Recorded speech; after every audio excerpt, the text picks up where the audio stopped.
लोकतंत्र की कई आयाम हैं, बट निश्चित रूप से जो हमारे संविधान के प्रियम्बल में लिखा है वो उनके स्तंभ हैं। फ्रेटर्निटी एक शब्द इस्तेमाल किया प्रियम्बल में, आपसी मेलजोल, भाईचारा। दूसरा वर्ड जो बाद में संशोधन द्वारा आया है सेकुलरिज्म, निरपेक्षवाद समझिए धर्म का, पंथ निरपेक्षवाद इत्यादि। तीसरा आया है समाजवादी एक सिद्धांत। ये सब स्तंभ हैं और मैं समझता हूँ गणतंत्र के ये स्तंभ हैं जिनका सबसे बड़ा एक मूल है सबको साथ लेके चलना।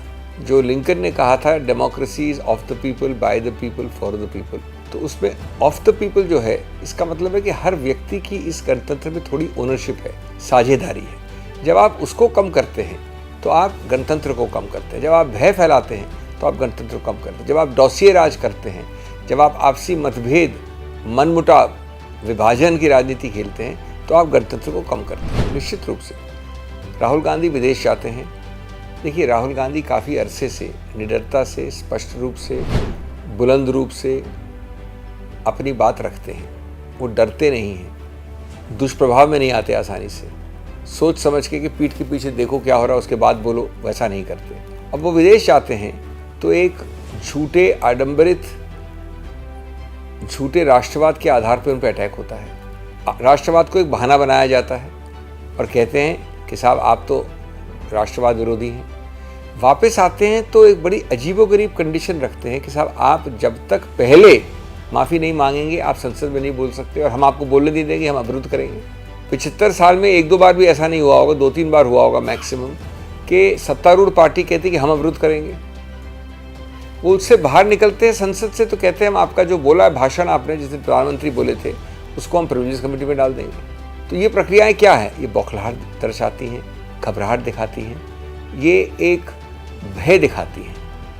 और आज ये राहुल गांधी के सिर्फ बिंदु नहीं है, ये इस जरिए से पूरी विपक्ष की आवाज़ को बंद करना चाहते हैं, दबाना चाहते हैं। आज आप में और मेरे में विपक्ष के अलग अलग अंगों में विरोधाभास हो सकता है, मनभेद नहीं है, मतभेद हो सकता है, लेकिन मूल बात यह है कि कुछ 4-5 मूल मुद्दों पे पूरी तरह से सहमति है। आपका प्रादेशिक कारणों से मेरे से झगड़ा हो किसी एक प्रदेश में, आपका किसी और ऐतिहासिक कारण से हो, लेकिन इस मामले में हर दिन साथ खड़े होते हैं। अभी खड़गे जी के यहाँ पर जो डिनर हुआ वो, उसके अलावा जो गांधी मूर्ति के नीचे होते हैं प्रदर्शन, इसमें हमने बड़े बड़े सिद्धांतों के लिए, अखिल भारतीय सिद्धांतों के लिए, मेन चुनाव 2024 के लिए, यानी कि संकीर्ण प्रादेशिक कंसिडरेशंस के लिए साथ मिलके, साथ खड़े होकर बोलने की निर्णय किया है। ये तो मजाकिया है, इससे ज़्यादा मजाकिया कोई चीज़ नहीं। पहली बात तो ये कहना कि ओबीसी एक बैकवर्ड समुदाय है, जहाँ तक जो नाम लिए, मैं नाम नहीं लेना चाहता, जो सरनेम लिया गया, वो समुदाय, उस सरनेम में अलग अलग धर्म के लोग होते हैं, पारसी से लेके, हिंदू से लेके कोई और नाम भी होते हैं, मुसलमान भी होते हैं। दूसरा, वो सरनेम ओबीसी निश्चित रूप से होगा, अनिवार्य रूप से होगा, गलत है। कई ऐसे होते हैं उस सरनेम वाले जो ओबीसी नहीं होते, कई। तीसरा, राहुल गांधी ने कहा कि ये बात कैसी है कि ये 3 नाम लिए उन्होंने, इसका सरनेम, चोरों के नाम में सरनेम ऐसा क्यों आता है? उन्होंने ये नहीं कहा कि सब उस सरनेम वाले चोर हैं। और उसके बाद जिनका नाम लिए उनमें से एक व्यक्ति ने भी याचिका नहीं डाली, कंप्लेंट नहीं की। इसलिए आवश्यक हो गया, क्योंकि कानून में जिसको फ़र्क नहीं पड़ता है या जिसका नाम नहीं लिया जाता, अगर वो नहीं करता है तो फिर ये ज़रूरी हो जाता है इसको समुदाय के स्तर पे आप उठाइए, और समुदाय का कोई मुद्दा ही नहीं है। बीजेपी इस बात से बहुत घबराई हुई है कि जब राहुल गांधी बोलते हैं, कभी वो बघेल साहब को इधर देखते हैं, कभी आप गहलोत साहब को देखते हैं इधर स्टेज पे उनके साथ। राहुल गांधी जो इतने लोगों से, पिछड़े जातियों से, ओबीसी से भारत जोड़ो यात्रा में 4000 किलोमीटर में 4, 4.5, 5, पौने 5 महीने मिले हैं, क्या समझते हैं आप कि वो अपमान करेंगे ऐसे कम्युनिटीज़ का? उनके साथ ऐसे तबके के लोग मिले हैं, ओबीसी से लेके, पिछड़ों से लेके, एससी एसटी से लेके सभी, वो अपमान करने के। ये तो एक राजनीतिक, वो सोचती है बीजेपी सत्तारूढ़ पार्टी की घास खाती है जनता, जो बोल दो चल जाएगा। पहले तो ये हास्यास्पद भी है, थोड़ा एक विडंबना भी है कि जो कुछ हद तक ज़्यादा कुछ भिन्नताएं थी मत में, बीजेपी के कारण वो भिन्नताएं हट गई हैं और गैर एनडीए का पक्ष एक साथ हो गया है। इसका धन्यवाद हमको बीजेपी को देना चाहिए। नंबर 2, निश्चित रूप से संसद तो करीब करीब नहीं चलने का उन्होंने निर्णय ले लिया है। अब कोई एक फॉर्मल रूप से 5 और 6 तारीख को है, लेकिन है नहीं संसद। तो मैं समझता हूँ कि वो भारत जोड़ो से बहुत घबराए हुए थे।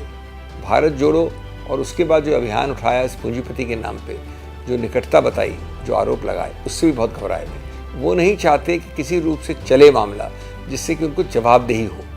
गणतंत्र में, लोकतंत्र में जवाबदेही से बड़ी कोई चीज़ नहीं होती, लेकिन जवाबदेही होगी तो प्रश्न से अंदर प्रश्न और निकलेगा, उस तीसरे प्रश्न से चौथा प्रश्न निकलेगा। वो नहीं चाहते ये, और इसलिए ये घबराहट का द्योतक है, बौखलाहट का द्योतक है, और एक प्रकार से इस मान्यता का द्योतक है कि इसमें दाल में काला नहीं है, दाल ही काली है। मैं नहीं समझता कि कांग्रेस का इतिहास, कांग्रेस की विरासत कोई हद तय करती है इन चीज़ों में। जहाँ तक मूल सिद्धांत हैं उसको आप धर्मनिरपेक्षता मान लीजिए, फ्रेटर्निटी, सौहार्द मान लीजिए, साथ लेने के चलने की एक भावना मान लीजिए, करुणा मान लीजिए, इन चीज़ों में अगर कोई हद का सवाल नहीं उठता।